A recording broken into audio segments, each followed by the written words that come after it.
gagawa uli ako ng homemade bangus tinapa dahil may nag-cravings doon sa aking unang ginawa. Kaya ito guys, may nag-order at gagawa tayo para lamang masatisfied yung kanilang cravings.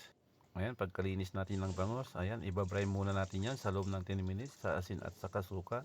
Babad lang natin yan at habang nagbababad tayo, gagawa naman tayo ng pakuluan. Tinimplan lang natin yan ng maraming asin, salt rock yan, paminta, MSG, at syempre maglalagay tayo dyan ng dahon ng laurel.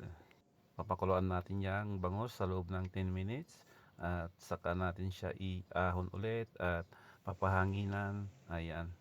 At ito naman yung gagawin natin pampausok. Meron tayo ditong uling at lalagyan natin ng tea at mantika para umusok. Ayan guys, papausukan na natin yung ating pinanamig na bangus. Siguradong masarap ito guys dahil sarili gawa natin. At ayan, dalawa pala yung lutuan natin. Pagkatapos natin pausukan, ilalagay naman natin dito sa kabila para medyo maluto pa siya. Ayan guys, luto na yung ating tinapa.